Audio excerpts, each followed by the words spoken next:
We play video games for many reasons, but I think it's safe to say that one of the more fundamental reasons is to escape reality.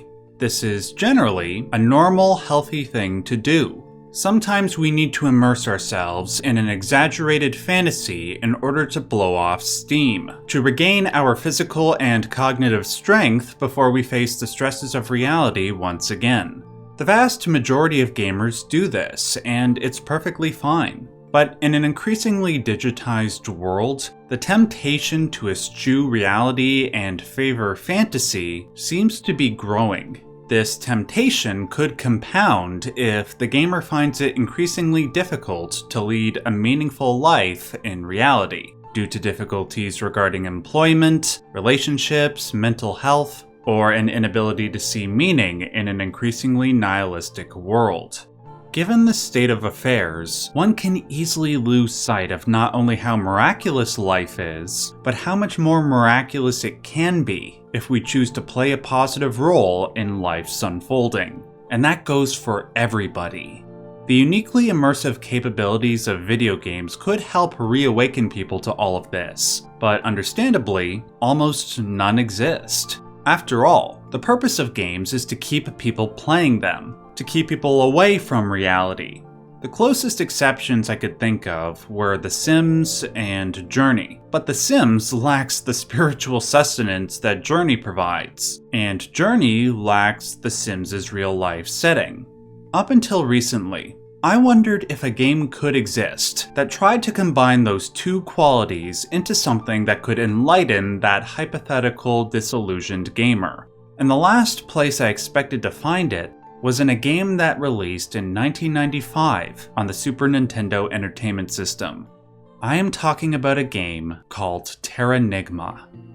I first heard about this game back in September of 2020, when my friend and Discord moderator, Marcus, told me about it. I looked it up, but wasn't able to immediately discern what was so special about it from articles and forum posts, so naturally, I put it on the back burner.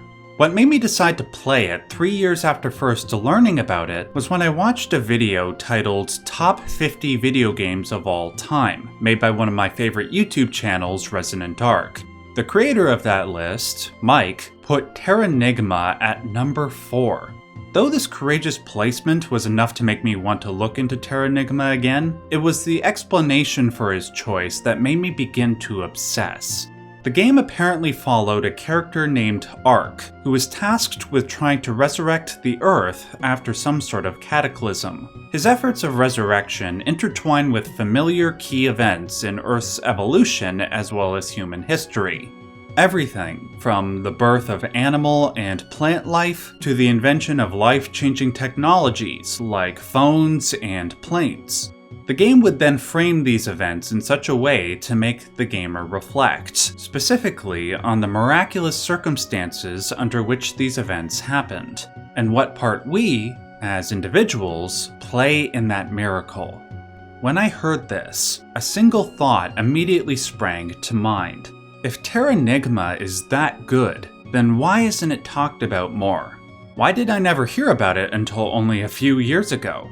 After a few minutes of research, I found a shocking answer to my query. Terranigma was never released in North America. The publishers of the game, Enix, closed their US subsidiary before the game released, so unless you emulate the game, a North American cannot play their copy on their SNES system. The combination of the game's geographic exclusivity, plus Marcus and Mike's praise, made me obsessed with trying to find a way to play this game. I had to know if it really was that good. Well, in short, I found a way, and I can firmly say that they were right. Not only does Terranigma provide that celebration of life and reality that I was looking for, it couches that celebration in some of the most refined game design that I've ever encountered. Everything from its simple yet addictive combat and RPG mechanics to its awe-inspiring music. It all works in tandem with the game's story to create what can only be called a deeply spiritual experience, one that only a handful of games have matched in quality since then. Today, I wish to celebrate Terranigma's genius, while focusing on the unique ways in which it elicits this emotional and reflective experience. Before I do, I will acknowledge that there are spoilers ahead, so if you wish to play the game before hearing my thoughts, bookmark this video and come back when you're done. If you live in North America and need to emulate the game, I will leave a tutorial for that in the description box below. Let's begin with a summary of the game's opening. The aforementioned character known as Ark wakes up in his bed and begins to wander around his hometown of Krista. We quickly learn that Ark seems to produce minor misfortune wherever he goes, sometimes intentionally for his own amusement, and sometimes unintentionally. He lives a very carefree yet unconscious existence, until one day, a single decision transforms his life forever. Inside his home, there is a blue door that he never thought to open until guests challenge him to break it down, which he promptly does. He travels down several flights of stairs until he comes across a treasure chest. Upon opening it, an equally mischievous yet friendly demon named Yomi pops out. When this happens, everybody in the village is suddenly engulfed in ice, save for the village elder. The elder chastises Ark for opening the door and the chest, but then tells him and Yomi of a way they can turn things back to normal. He must leave the village and travel to 5 towers. Within each tower are a set of trials that Ark must complete. With each tower he conquers, he will not only unfreeze a large portion of people in the village, but also birth a continent in a mysterious realm called the Surface World. Continents that look strangely similar to the continents of planet Earth. Though Ark is ultimately successful in his endeavors, he is unable to return to life as he knew it before. Upon returning to his village, the Elder brings him to a hole in the ground nearby. He tells Ark that upon jumping into this hole, he will be brought to the Surface World where those 5 continents exist. The continents are currently barren of life, and it is up to Ark to restore that life. With nothing better to do, Ark accepts the Elder's task and jumps into the hole. Now before I outline and analyze the key events that follow, it would serve us well to identify 2 patterns that we're going to see a lot of moving forward. The first pattern had already partially shown itself within the game's first hour. I noticed that Ark's venture outside the paradisal Krista into the threatening unknown to save both his world and the Surface World was a borderline carbon copy of the hero's journey archetype. For those who don't know, the hero's journey is a pattern of storytelling that tends to underlie most narratives that involve, well, a hero going on a journey. The protagonist that will become the hero starts off in a paradisal state, only to be called on an adventure. Before setting out, a wise mentor will prepare the ignorant protagonist for what is to come. He then goes into the threatening unknown, contends with the forces of darkness, and in doing so, achieves something desirable. He then returns to his place of origin after completing his mission. Not only is the opening section of Terranigma a mirrored reflection of the hero's journey, this identical pattern repeats again and again all the way up until the end of the game, with only slight variations in the basic template. In any other circumstance, this repetition would come across as lazy or cliché, but Terranigma circumvents this by way of the second pattern, the theme of duality. Right when you boot up the game, a cutscene plays which outlines the metaphysics of Terranigma's world. It posits that to every aspect of life, there is a light side and a dark side, what the Taoists would refer to as chaos and order. Everything that exists and will exist is a product of the tension between these 2 opposing forces. At first, the game frames this tension to make it seem like Ark represents the ordering principle acting upon the chaotic unknown. In turn, he makes order out of chaos, which in this case is making life appear on a desolate Earth. This is the game's symbolic way of representing this metaphysical framework. In the early sections of the game, this contention between chaos and order is framed in a classical good versus evil dichotomy.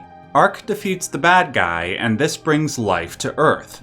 However, to keep this hero's journey feeling fresh, the game progressively introduces philosophical complications to that traditional struggle. Ark, and by extension the gamer, will contend with the chaotic unknown and be met with questions that blur these initially clear moral lines. Questions that make what we initially perceived as chaos appear as order, and vice versa. I will start with an early example of a clear-cut battle between good and evil, and then progress to the more complicated stuff. When Ark jumps through the hole, the first thing he needs to do is find a giant tree god named Ra, who has the power to bring plant life to the Earth's surface. After Ark finds Ra and kills a parasite draining the tree of its life-giving powers, Ra brings plant life back to Earth. A simple case of good versus evil. Ark continues from this point to help bring animals back to life. At one point, he is crossing snowy mountains only to find himself trying to escape an avalanche. He narrowly escapes by jumping into a nearby cave, within which he finds a talking female goat. The goat leads Ark up the cave, intending to help him find a way out. As he walks up, he comes across another goat, which Ark quickly notices is not breathing. In a shocking turn of events, the talking goat reveals in an almost nonchalant manner that this is her husband, who died after falling into the cave from above. But this isn't even the most shocking part. After some time passes with no seeming way to escape, the female goat then asks Ark to join her in eating breakfast. But then, she walks over to her husband's corpse, signaling her intention to eat her husband. Ark then protests not only the very notion, but the fact that the goat, once again, is acting nonchalant. He says, "This is your husband. You can eat that?" To which the female goat responds, "Of course. That's exactly why I can eat this. If I was to die, the world would be less another goat." Now, I believe the point of this scene is not to argue for the ethics of eating the dead, obviously, especially your loved ones, but rather to trigger a philosophical response in the gamer. One where they try to categorize this behavior into clear moral boundaries of good and evil, chaos and order. Questions regarding the way ethics apply differently between humans and animals, when you're trying to survive or not, complicate what would normally be a very clear-cut moral question. This is just the first of many times that Terranigma complicates the typical hero's journey, the typical contention between good and evil, and these complications will fester to the point where normal categories begin to flip.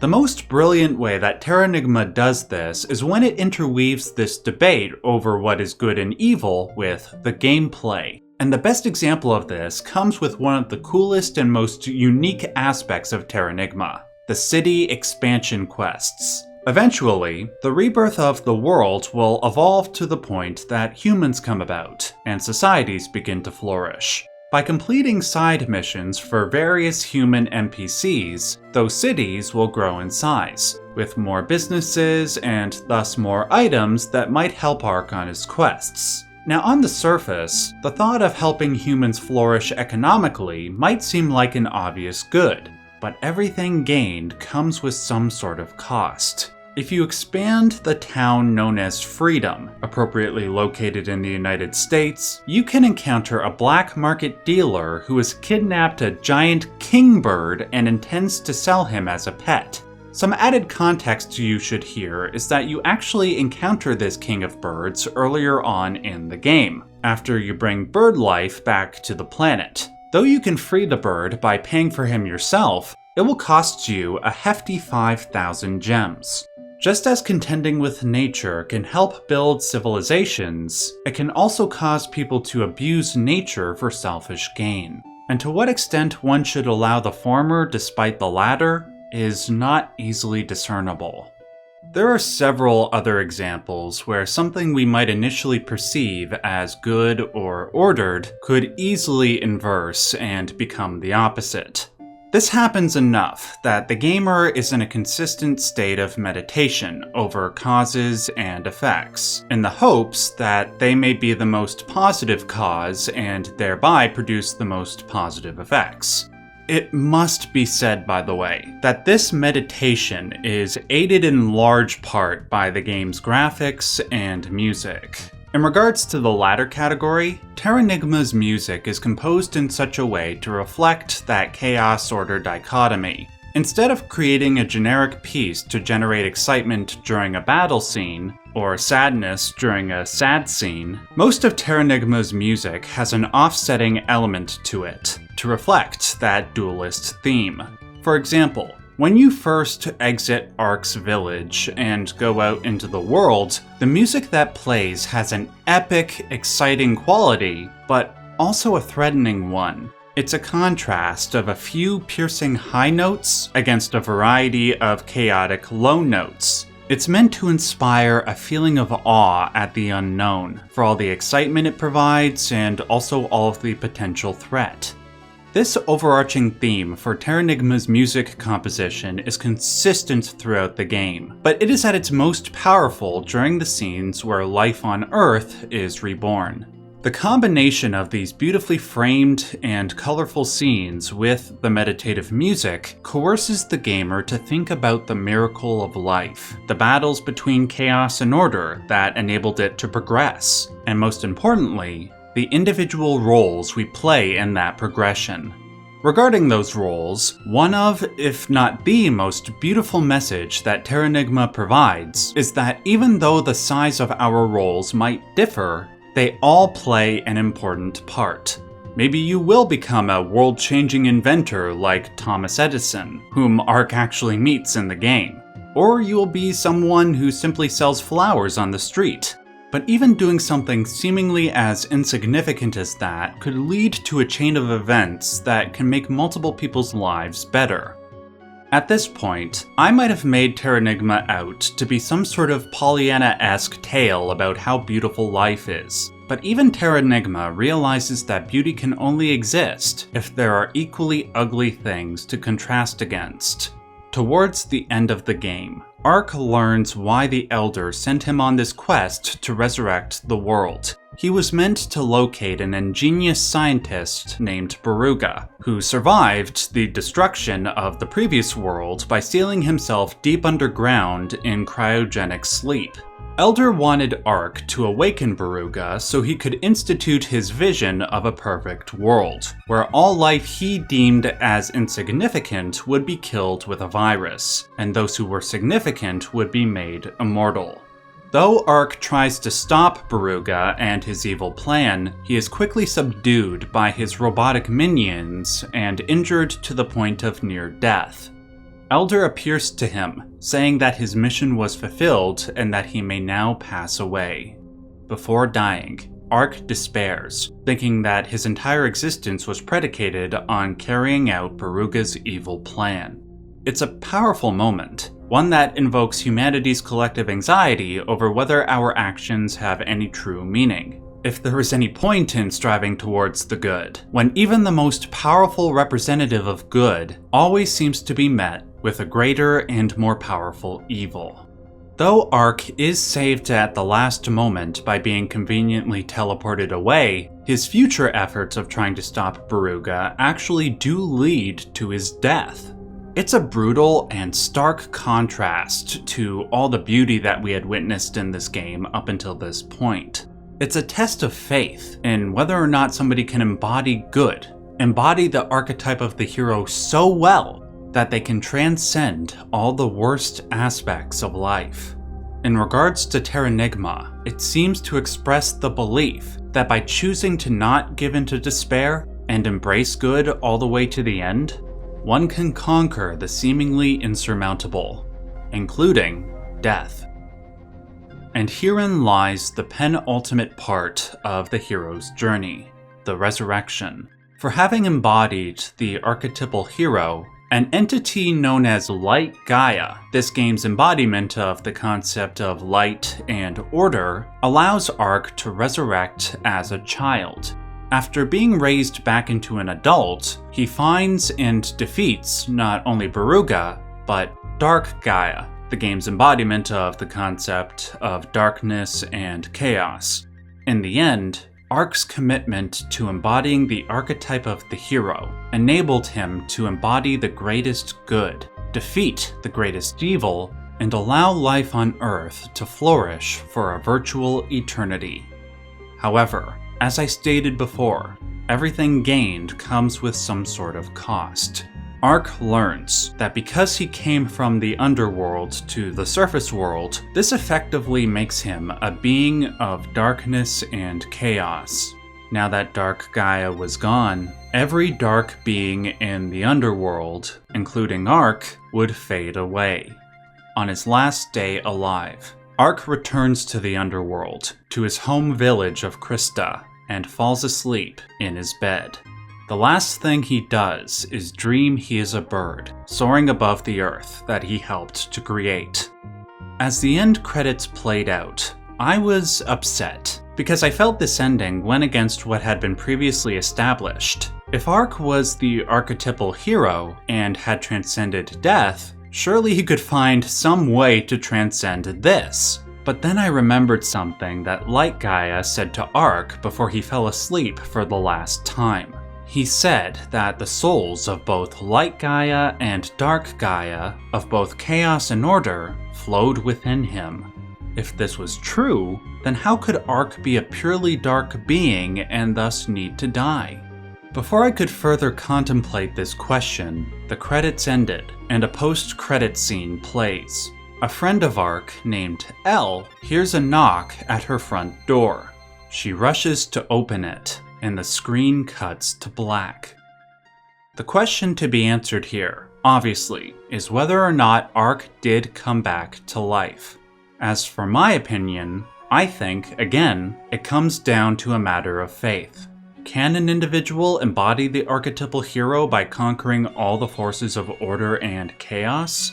If so, will the hero's journey archetype, in turn, meet its promised conclusion? The only way one will find out is if they choose life.